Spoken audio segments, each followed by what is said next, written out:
ನಮ್ಮ ಮನೆಯಲ್ಲಿ ನಮ್ಮ ದೇಹದ ತೂಕವನ್ನು ಯೂಸ್ ಮಾಡ್ಕೊಂಡ್ಬಿಟ್ಟು ಮಾಡುವಂಥ 3 ಸಿಂಪಲ್ ಆಗಿರುವಂತಹ ಟ್ರೈಸೆಪ್ಸ್ ಎಕ್ಸರ್ಸೈಸ್ಗಳನ್ನು ಈ ವಿಡಿಯೋದಲ್ಲಿ ನೋಡೋಣ. ವಿಡಿಯೋ ಸ್ಟಾರ್ಟ್ ಮಾಡೋಕ್ಕೂ ಮೊದಲು ಚಾನಲನ್ನು ಸಬ್ಸ್ಕ್ರೈಬ್ ಮಾಡಿಲ್ಲ ಅಂದರೆ ಚಾನಲನ್ನು ಸಬ್ಸ್ಕ್ರೈಬ್ ಮಾಡಿ, ಪಕ್ಕದಲ್ಲಿರೋ ಬೆಲ್ ಐಕನ್ನ ಕ್ಲಿಕ್ ಮಾಡಿಬಿಟ್ಟು ಹಾಗೆ ಆಲ್ ಅನ್ನೋ ಆಪ್ಷನ್ ಇದೆ ನೋಡಿ, ಅದನ್ನು ಕ್ಲಿಕ್ ಮಾಡಿ.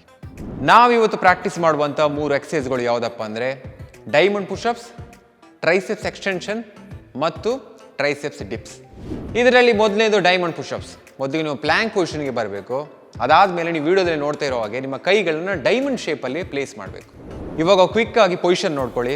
ನನ್ನ ಶೋಲ್ಡರ್ನ ಲೆವೆಲಲ್ಲಿ ಕೈಗಳಿದ್ದಾವೆ, ಶೋಲ್ಡರ್ನ ಕೆಳಗಡೆ ಎಲ್ಲ ಶೋಲ್ಡರ್ನ ಲೆವೆಲಲ್ಲಿದ್ದಾವೆ. ಶೋಲ್ಡರ್ ಮತ್ತು ನನ್ನ ಪಾದ ಒಂದೇ ಲೈನ್ನಲ್ಲಿದೆ, ತಲೆ ನ್ಯೂಟ್ರಲ್ ಪೊಸಿಷನ್ಲಿದೆ, ಹೊಟ್ಟೆ ಭಾಗವನ್ನು ಆದಷ್ಟು ಟೈಟ್ ಆಗಿ ಎಂಗೇಜ್ ಆಗಿ ಇಟ್ಕೊಂಡಿದ್ದೀನಿ. ಇವಾಗ ಉಸಿರು ತಗೊಳ್ತಾ ಕೆಳಗಡೆ 1 ಸೆಕೆಂಡ್ ಹೋಲ್ಡ್ ಮಾಡಿಬಿಟ್ಟು ಉಸಿರು ಬಿಡ್ತಾ ಮೇಲ್ಗಡೆ ಬರಬೇಕು. ಸಾಮಾನ್ಯವಾಗಿ ಪುಷಪ್ಸ್ ಅಂದಾಕ್ಷಣ ಶೋಲ್ಡರ್, ಚೆಸ್ಟ್, ಬೈಸೆಪ್ಸ್ ಎಲ್ಲನೂ ಇನ್ವಾಲ್ವ್ ಆಗುತ್ತೆ. ಬಟ್ ಈ ಪುಷಪ್ಸಲ್ಲಿ ಟ್ರೈಸೆಪ್ಸ್ಗೆ ಸ್ವಲ್ಪ ಜಾಸ್ತಿಯಾಗಿ ವರ್ಕೌಟ್ ಬೀಳುತ್ತೆ. ಸ್ಟಾರ್ಟಿಂಗ್ನಲ್ಲಿ ಇದು ಸ್ವಲ್ಪ ನಿಮಗೆ ಕಷ್ಟ ಅನಿಸ್ಬೋದು. ಆ ಟೈಮಲ್ಲಿ ನೀವು ಮಂಡಿಯನ್ನು ನೆಲಕ್ಕೆ ಊರ್ಬಿಟ್ಟು ಈ ಎಕ್ಸಸೈಸನ್ನು, ಈ ಪುಷಪ್ಸನ್ನು ಪ್ರಾಕ್ಟೀಸ್ ಮಾಡಿ. Next one triceps extension. ಇದ್ರ ಮೇಲೆ ಆಲ್ರೆಡಿ ಒಂದು ವಿಡಿಯೋನ ನಾನು ಮಾಡಿದ್ದೇನೆ. ಇಲ್ಲಿ ಜಾಸ್ತಿ ಡಿಫ್ರೆನ್ಸ್ ಏನಿಲ್ಲ, ಡೈಮಂಡ್ ಪುಷಪ್ಸ್ ರೀತಿಯಲ್ಲೇ ಇರುತ್ತೆ. ನೀವು ಬಿಗಿನರ್ಸ್ ಆಗಿದ್ದರೆ ಆದಷ್ಟು ಸಾಫ್ಟ್ ಸರ್ಫೇಸಲ್ಲಿ ಇದನ್ನು ಪ್ರಾಕ್ಟೀಸ್ ಮಾಡೋಕ್ಕೆ ಟ್ರೈ ಮಾಡಿ. ಮಂಡಿಯನ್ನು ಊರ್ಬಿಟ್ಟು ಆದಷ್ಟು ಸ್ಲೋ ಆಗಿ ಪ್ರಾಕ್ಟೀಸ್ ಮಾಡಿ, ಏನಕ್ಕಂದರೆ ಇಲ್ಲಿ ಎಲ್ಬೋ ಇಂಜುರಿ ಆಗುವ ಚಾನ್ಸ್ಗಳಿರ್ತವೆ. Last one triceps bench dips. ಇದನ್ನು ಪ್ರಾಕ್ಟೀಸ್ ಮಾಡೋಕ್ಕೆ ಒಂದು ಸ್ಟ್ರಾಂಗ್ ಆಗಿರುವ ಬೆಂಚ್ ಬೇಕು. ಪಾರ್ಕಲ್ಲಿ ನೀವು ನೋಡಿರ್ತೀವಿ ನೋಡಿ ಕೆಲವೊಂದು ಬೆಂಚ್ಗಳು, ಅದು ಪರ್ಫೆಕ್ಟಾಗಿ ಸೂಟ್ ಆಗುತ್ತೆ. ನಾವಿಲ್ಲಿ ಏನೆಲ್ಲ ಮಿಸ್ಟೇಕ್ಸ್ ಮಾಡ್ತೇವೆ ಅನ್ನೋದನ್ನು ನೋಡೋಕ್ಕೂ ಮೊದಲು ಇದನ್ನು ಸರಿಯಾಗಿ ಹೇಗೆ ಪ್ರಾಕ್ಟೀಸ್ ಮಾಡಬೇಕು ಅನ್ನೋದನ್ನು ನೋಡೋಣ. ಮೊದಲಿಗೆ ಇದರ ಪೊಸಿಷನ್ ಯಾವ ರೀತಿ ಇರಬೇಕಂದ್ರೆ, ನಿಮ್ಮ ಕೈಗಳನ್ನು ಸೊಂಟ ಹಿಪ್ನ ಪಕ್ಕಕ್ಕೆ ಪ್ಲೇಸ್ ಮಾಡ್ಕೊಳ್ಬೇಕು. ಅದಾದಮೇಲೆ ನಿಮ್ಮ ಚೆಸ್ಟ್ ಫ್ರಂಟ್ ಆಗಿರಬೇಕು.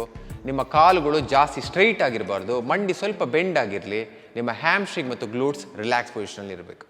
ಇವಾಗ ಉಸಿರು ತಗೊಳ್ತಾ ಕೆಳಗಡೆ ಸ್ವಲ್ಪ ಹೊತ್ತು ಹೋಲ್ಡ್ ಮಾಡಿಬಿಟ್ಟು ಉಸಿರು ಬಿಡ್ತಾ ಮೇಲ್ಗಡೆ ಬರಬೇಕಾದ್ರೆ ನಿಮ್ಮ ಟ್ರೈಸೆಪ್ಸನ್ನು ಸ್ಕ್ವೀಸ್ ಮಾಡಬೇಕು. ಇವಾಗ ನಾವು ಇದರಲ್ಲಿ ಏನೆಲ್ಲ ಮಿಸ್ಟೇಕ್ಸ್ಗಳನ್ನು ಮಾಡ್ತೀವಿ ಅನ್ನೋದನ್ನು ನೋಡೋಣ. ನಾನು ಆಗಲೇ ಒಂದು ವಿಷಯ ಹೇಳಿದೆ, ಕಾಲನ್ನು ಆದಷ್ಟು ಸ್ಟ್ರೈಟಾಗಿ ಇಡಬೇಡಿ ಅಂದ್ಬಿಟ್ಟು. ನಾವು ಕಾಲನ್ನು ಸ್ಟ್ರೈಟಾಗಿ ಇಟ್ಟರೆ ಮಂಡಿಗೆ ಪ್ರೆಷರ್ ಬೀಳುತ್ತೆ.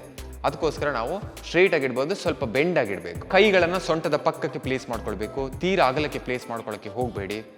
ಇನ್ನೊಂದು, ನಾವು ಪ್ರಾಕ್ಟೀಸ್ ಮಾಡಬೇಕಾದ್ರೆ ಬೆಂಚ್ ಮತ್ತು ನಮ್ಮ ದೇಹದ ಡಿಸ್ಟೆನ್ಸ್ ಇದೆ ನೋಡಿ, ಜಾಸ್ತಿ ದೂರ ಇರಬಾರ್ದು, ಆದಷ್ಟು ಹತ್ತಿರವಾಗಿರಬೇಕು. ಈ ಎರಡನ್ನು ನೀವು ಸರಿಯಾಗಿ ಪ್ರಾಕ್ಟೀಸ್ ಮಾಡಿಲ್ಲ ಅಂದರೆ ನಿಮ್ಮ ಶೋಲ್ಡರನ್ನು ಇಂಜುರಿ ಮಾಡ್ಕೊಳ್ಳೋ ಚಾನ್ಸ್ ಇರುತ್ತೆ. ಇನ್ನು ಈ ಟ್ರೈಸೆಪ್ಸ್ ಬೆಂಚ್ ಡಿಪ್ಸನ್ನು ಇನ್ನಷ್ಟು ಚಾಲೆಂಜಿಂಗ್ ಆಗಿ ನಾವು ಪ್ರಾಕ್ಟೀಸ್ ಮಾಡ್ಬೋದು. ನಮ್ಮ ಕಾಲುಗಳನ್ನು ಚೇರ್ ಅಥವಾ ಬೆಂಚ್ ಮೇಲೆ ಇಟ್ಬಿಟ್ಟು ಪ್ರಾಕ್ಟೀಸ್ ಮಾಡೋದ್ರಿಂದ ನಮ್ಮ ಅಪ್ಪರ್ ಬಾಡಿ ಮೇಲೆ ವೆಯ್ಟ್ ಜಾಸ್ತಿಯಾಗಿ ಬೀಳುತ್ತೆ. ಇದರಿಂದ ಟ್ರೈಸೆಪ್ಸ್ ಇನ್ನಷ್ಟು ಚೆನ್ನಾಗಿ ವರ್ಕೌಟ್ ಆಗುತ್ತೆ.